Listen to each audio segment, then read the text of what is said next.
Headlines of VTV News. State President To Lam visits Pak Bo Hamlet.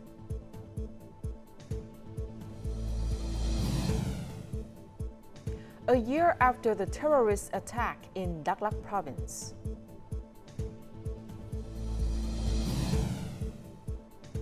And later on in our world news, European political situation after elections.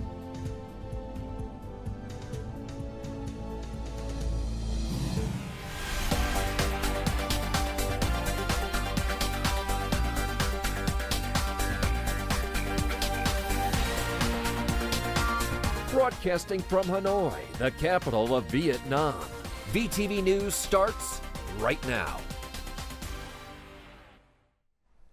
Hello and welcome to VTV News, broadcast live from Hanoi. You're with me, Lina Pham, and here's the top news of the hour.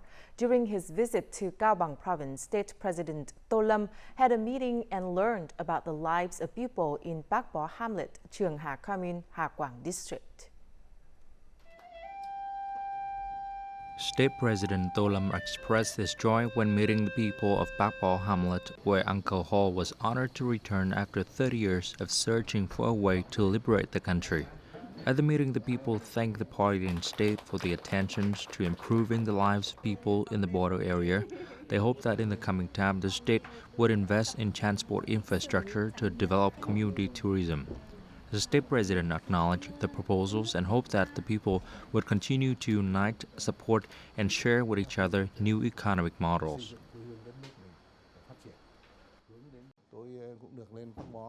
I have been to this place many times, but each time there is a change.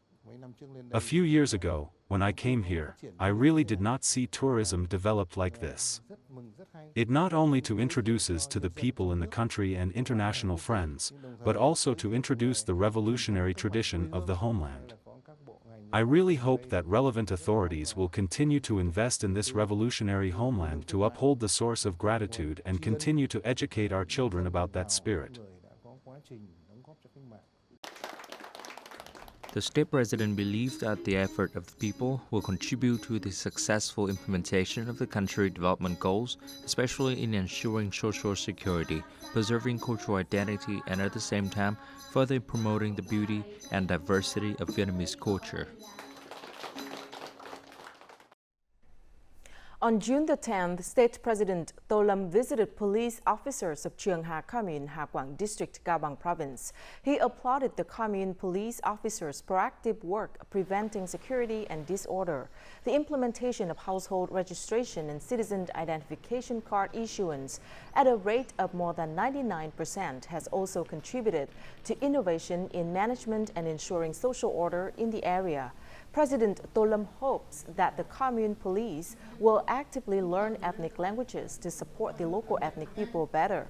The previous day, visiting the Sok Giang Border Guard Station on the unit's 65th anniversary, President To Lam shared the difficulties and hardships in managing a 22 kilometers border section with 55 landmarks and highly valued the efforts of the police in the border areas in helping people escape poverty and taking care of local children's education.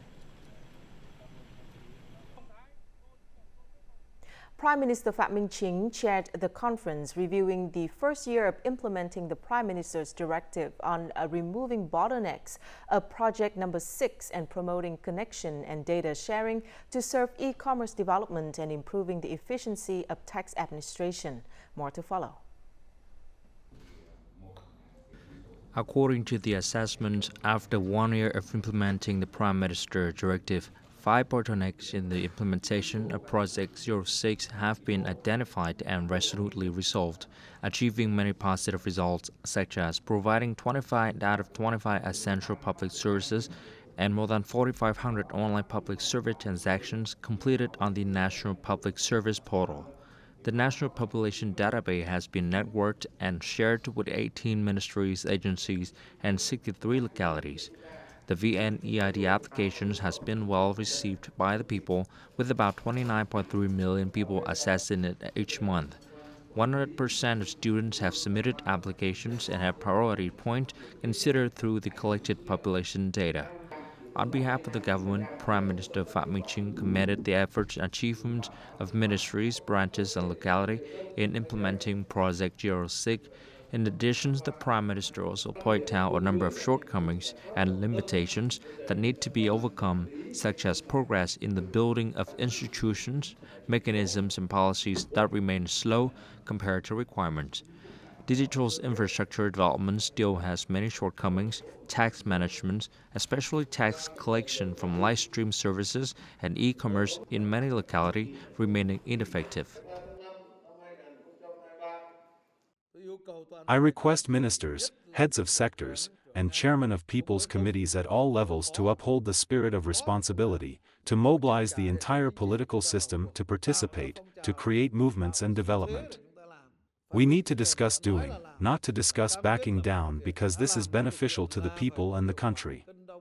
President Ho Chi Minh said, "Whatever is beneficial to the people and the country, we should try to do. Whatever is harmful to the people and the country, we should avoid at all costs."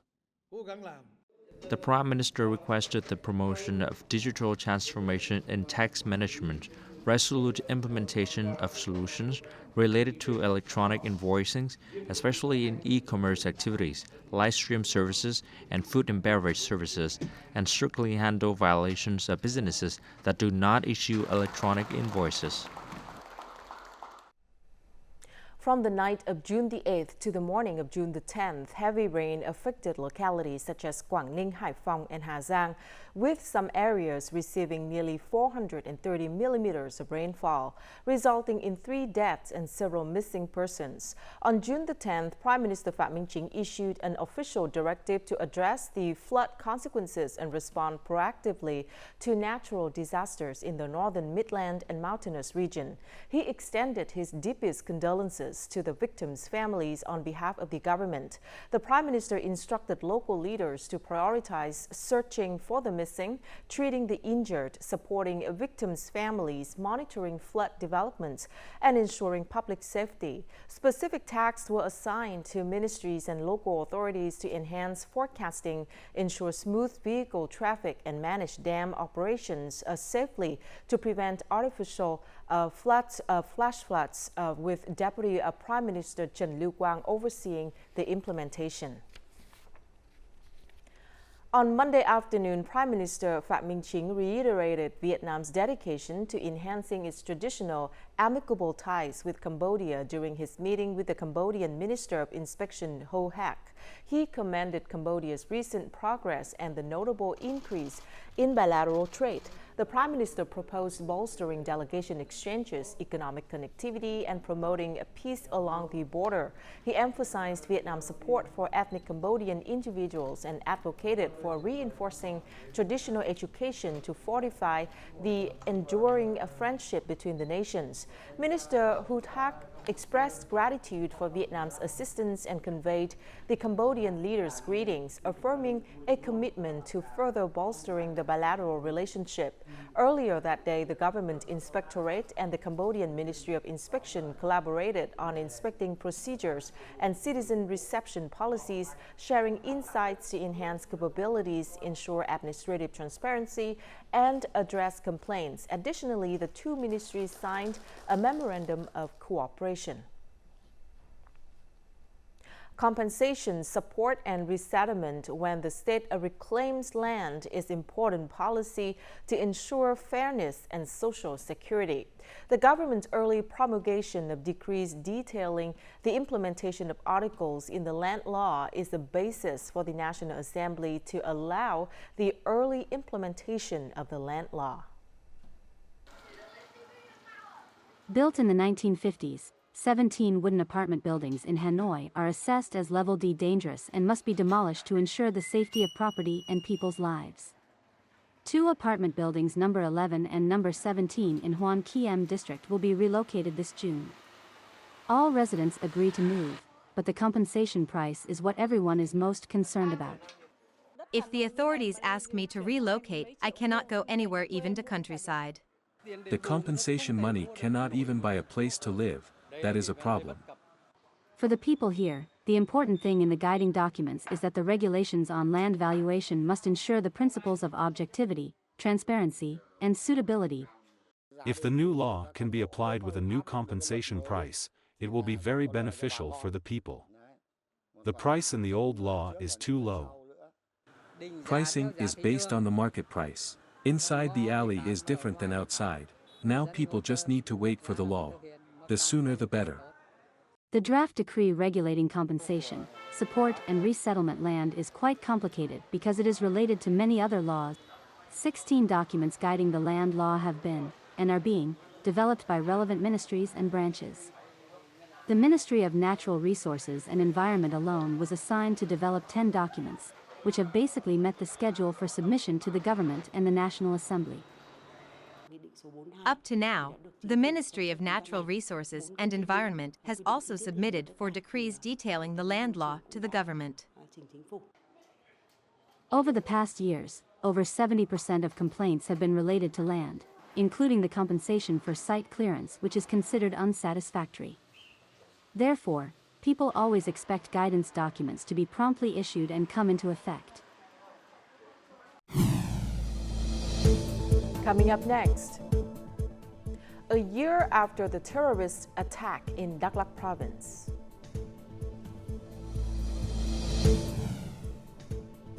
And second Vietnamese Studies Center in Thailand launched.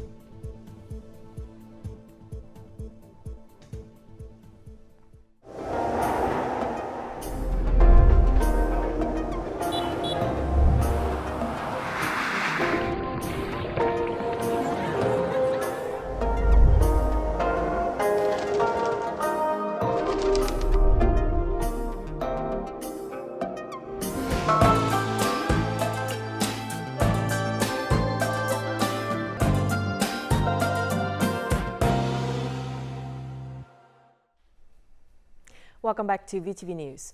1 year after the terrorist attack in Chư Quynh district, Dak Lak province, with the attention of the government and the solidarity of each person, the Central Highlands village has now returned to a peaceful life. However, the opposition groups still take advantage of the incident to distort the truth, spread false information to incite sabotage, divide ethnic groups, and divide religions. In response, the people of Dak Lak have spoken out to reject these false arguments.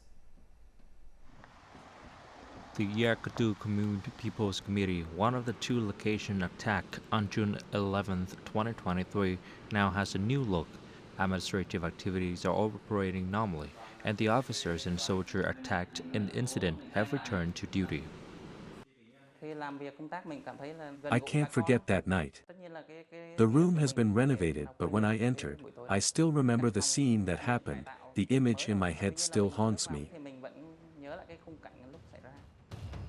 A year ago, following the incitement and provocation of terrorists, nearly 100 people participated in attacking, vandalizing, and killing people at the headquarters of the People's Committee of Yatiu and Yakatu Commune. The terrorist attack was intended to establish a separate state in the Central Highlands. Despite the heavy losses of life and property and the terrifying trauma that the terrorist attack caused to the people, recently some organizations claimed that the trial of the subject involved in the terrorist attack was an excuse to arrest, convict, and sentence 100 ethnic individuals. They killed so many people, both officials and civilians. It was very barbaric and painful for the whole nation. I think the law enforcement agency's handling is reasonable. They deserve to be punished for the crime they committed. The police only arrest those who are involved.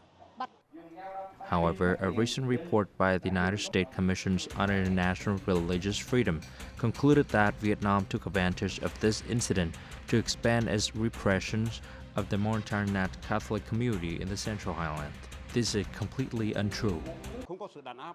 There is no oppression, no obstruction to work, religious practice, or economic development by the authorities.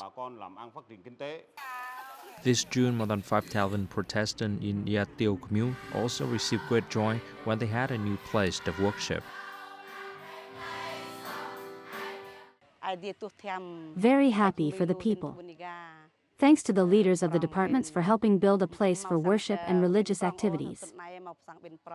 The terrorist attack a year ago could not divide the great national unity, just as bad-intentioned arguments about Vietnam will not be able to break the consensus between the people and the government to build a stable and prosperous Central Highlands. The Ministry of Natural Resources and Environment, or MONRE, and the People's Committee of Khánh Hòa Province launched the Vietnam Sea and Island Week and the Action Month for the Environment on June the 10th, aligning with World Oceans Day and World Environment Day. MONRE Minister Dak Lak highlighted the theme, land restoration, desertification and drought resilience, urging collective efforts to mitigate climate change impacts and enhance food security. In Vietnam, 35.74% of land faces degradation, risking desertification and affecting agriculture. He called for practical actions from all sectors to address drought, desertification and environmental protection, emphasizing waste management and marine conservation. A MONRE delegation also visited Vân Phong Bay and the eco-friendly high-tech fish farm in Vân Ninh district on the same day. Many individuals driven to protect the country's sea and island sovereignty have written letters and volunteered to live and work in the Trường Sa Island district. Despite facing numerous difficulties and hardships, they take pride and express gratitude for the opportunity to be citizens of the Trường Sa archipelago. Near the sovereignty marker of Datai Island lies a plot of about 250 square meters, currently cultivated as a watermelon patch. Late May and early June mark the peak harvest season before the onset of the rainy and stormy weather. Dozens of melons are diligently tended to by officers, soldiers and islanders. Joe's family, who volunteered to reside in Datai Island since last year, has grown accustomed to life here. In the beginning, I was a bit bewildered. However, as time passed, I noticed the soldiers' genuine care for the people. They are friendly and have offered us support, helping me gradually acclimate to life here. Meanwhile, Le and her husband volunteered to relocate to Song Tu Tai Island when their twin sons were just 16 months old. The greatest joy for them is that the family is now always together. They can dedicate all their time to caring for their children, free from the numerous worries they had while living on the mainland. I am fortunate to reside in this community among our family, neighbors, and soldiers. After over 30 years of teaching, Tuấn penned a letter volunteering to serve in Trường Sa, fulfilling a dream long deferred from his youth. Though there were only 7 students, ranging from preschool to primary school age, Tuấn held a special attachment to this school. The familial atmosphere prevails, resembling relationships between grandparents and grandchildren or father and son. Those volunteers have continued to contribute daily to the country's islands. The College of Asian Scholars, or CAS, in Khon Kaen, Thailand, and the Vietnamese Consulate General launched a new Vietnamese Studies Center, the second of its kind in Thailand. This initiative underscores the growing interest in Vietnamese language and culture among Thai citizens and the efforts of Vietnamese agencies to promote language learning in Thai institutions. Vietnamese Consul General Chu Đức Dũng envisions the center meeting the demand for Vietnamese language skills in various sectors and encouraging cooperation with Vietnamese universities for student exchange and work opportunities. He hopes the new center will collaborate with the established center in Udon Thani Rajabhat University to enhance Vietnamese language education and award degrees to graduates from Khon Kaen University. The Vietnamese community in Belgium currently has about 13,000 people living, studying, and working in the country. In recent years, Vietnamese people have made new progress in integrating into Belgian society by organizing many cultural and artistic exchange activities, attracting the attention of many Belgian people. Vietnamese girls wearing áo dài next to lotus flowers, or majestic landscapes of Vietnamese mountains and forests.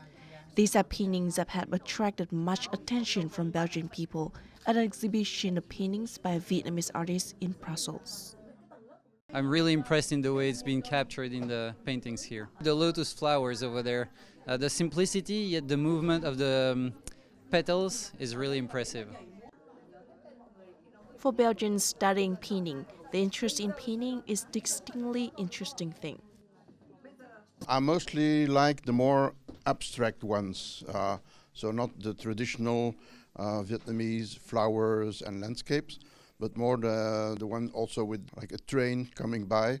So that's more gives an impression. I know there's a lot of Vietnamese people living in Brussels anyway. Most of them are active. There are many Vietnamese friends as well as Belgian friends coming here to see my paintings that I have worked on in the past 15 years. The main theme of them is about Vietnam. Through this exhibition, I want to leave a message to the Vietnamese community in Belgium that we must strive in all fields, culture, economy, and politics and work with all our efforts to integrate with the Belgian community. By doing so, it will show the Belgian friends that we Vietnamese are very active and work effectively. These kind of exhibitions, which are wonderful, amazing, actually a lot of color, it's powerful, and it's up to us, I think, local Belgian politicians actually to promote that kind of exhibition and show how powerful the Vietnamese diversity is to the richness that is to Brussels.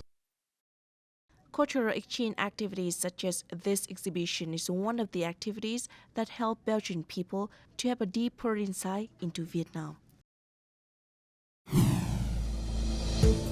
Coming up next in our world news, European political situation after elections.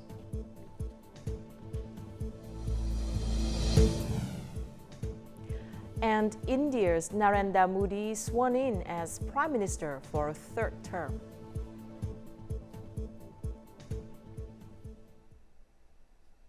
The results of the European Parliament elections are shaking up the political situation in a number of European countries. The most notable point in this European parliamentary election is that it has resulted in an unprecedented record number of votes for the far-right National Rally Party in France, winning about 32% of the vote, more than double the number of votes won by President Emmanuel Macron's party. After the election results, President Emmanuel Macron announced the dissolution of the National Assembly and the holding of new legislative elections on June the 30th and July the 7th. In Germany, the center-right coalition, currently the main opposition force in Germany, won about 30% of the vote, also more than double the number of votes won by the center-left Democratic Party of Prime Minister Olaf Scholz. Similarly, in Austria, Spain, the Netherlands, the Czech Republic, and Slovakia, far-right parties all came out on top in the European Parliament elections. The biggest difference is in the Nordic region, where left-wing and Green parties are gaining ground in Sweden, Denmark, and Finland. Narendra Modi was sworn in as India's Prime Minister on Sunday, becoming the second person after former Prime Minister Jawaharlal Nehru to be elected Prime Minister for 3 consecutive terms. Alongside Modi, 71 ministers took an oath administered by India's President Draupadi Murmu. In the recent general election, the National Democratic Alliance, led by the Indian People's Party, won 283 seats in the lower house, higher than the 272 seats required to form a new government. During the 10 years of Prime Minister Modi's tenure, the Indian economy has risen from the 11th to the 5th in the world and is forecast to be 3rd in the world within 3 to 5 years. Japan's new immigration rules that limit the number of times foreign nationals can apply for asylum went into force on Monday, allowing the country to deport people who have been rejected multiple times.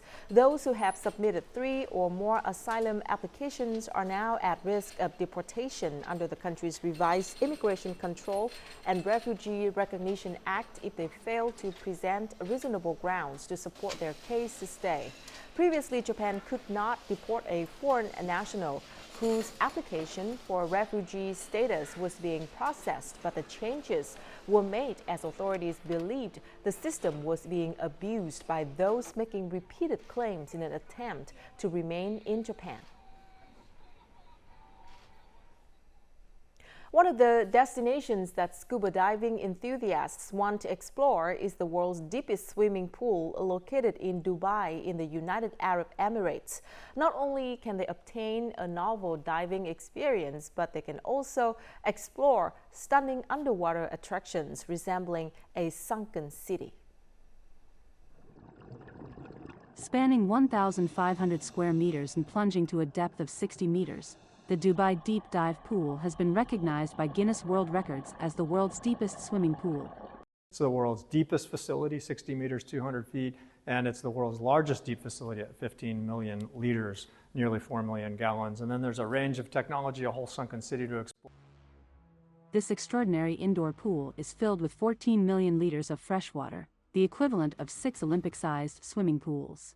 In the pool, divers can explore various underwater attractions. There are also life-sized objects such as cars, couches and pool tables. State-of-the-art technology allows people to listen to whale sounds or even their favorite songs while diving. Visitors are provided with cutting-edge safety equipment before deep diving into the pool, including fins, snorkels, masks and life jackets. The dive lasts an hour with an expert's guidance. The pool also offers diving courses for beginners. So the project here in Dubai interested me on a multitude of levels. Something this grand doesn't really happen very much in my industry of scuba diving. And it was such a neat way for somebody that's so passionate about the underwater world.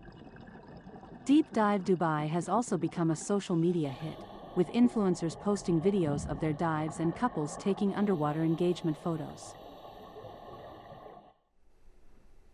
And now let's take a look at the weather forecast.